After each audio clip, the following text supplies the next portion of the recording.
আজ বিশ্ব পরিবেশ দিবস।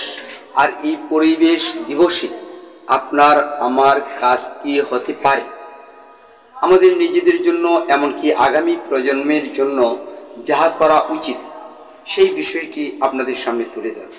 সচরাচর এলাকায় তাল গাছ না থাকার কারণে অদূর শহর টাঙ্গাইল থেকে এনেছে এরকম তাল, যা নাকি পাইকারদের দুয়ারে দুয়ারে এসে বিক্রি করছে। আমাদের এলাকায় তাল গাছ থাকলে এত দূর থেকে তাল এনে বিক্রি করতে হতো না।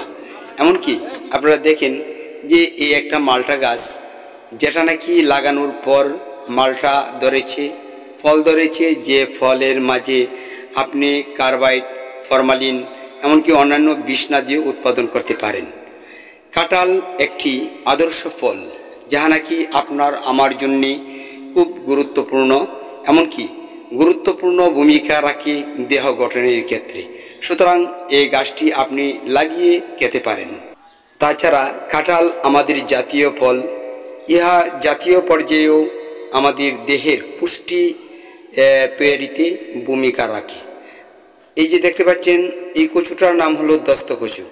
গ্রামের যে কোনো জায়গায় স্থানে লাগিয়ে রাখলে আপনার প্রায়ই তরকারির যে একটা চাহিদা সেটা মিটিয়ে থাকে। এই লতাটির নাম জানেন কি? কুমারী লতা। প্রবীণকার মানুষে এই লতাটি আর বিশুর দিন খেত। এই লতাটি সাপে খায়, যাতে সাপের শরীরে প্রচুর পরিমাণে শক্তি জন্মায়। আমাদের দেশে বনে জঙ্গলে অনেক অনেক গাছ আছে যেগুলি নাকি ঔষধি গাছ, আর এই ঔষধি গাছগুলি আমরা কেটে কেটে ফেলে দিচ্ছি।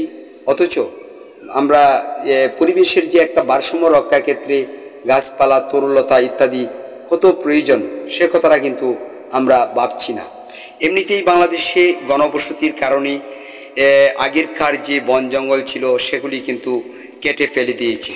বন জঙ্গলগুলি কেটে ফেলে দেওয়ার কারণে বন জঙ্গলে যে নানান ধরনের প্রাণী বাস করত তারা কিন্তু অদ্য কমে গেছে, বিলুপ্ত হয়ে গেছে বিভিন্ন প্রজাতির প্রাণী, যেমন শেয়াল, বেজি, কাঠ বিড়ালি, তাছাড়াও সজারু, অন্যান্য যত প্রাণী ছিল এই বনে ছিল। কিন্তু এই বনটিরও এখন দৈন্যদশা। বাংলাদেশের বুকে প্রত্যন্ত অঞ্চলে এখন বনের সংখ্যা অত্যন্ত কম। এই বনটির পাশেও একটি বাড়ি করা হয়েছে, আর এই বাড়িটিও যে এই বন উজাড়ে ভূমিকা রেখেছে এটা সত্য। বিশ্ব পরিবেশ দিবস আজ এই দিনে গাছপালা লাগানোর ক্ষেত্রে বাংলাদেশ সরকার এমনকি বিশ্বের অন্যান্য সরকার সকলেই বলে থাকে, এমনকি লাগিয়ে থাকে। কিন্তু আমরা গাছপালা লাগাই না, বরং গাছপালা কাটতে একেবারে বন জঙ্গল সব উজাড় করে দিচ্ছি। এর ফলে আমাদের যে একটা প্রকৃতির গত ভারসাম্যহীনতা, পরিবেশের ভারসাম্যহীনতা এটা সৃষ্টি হচ্ছে।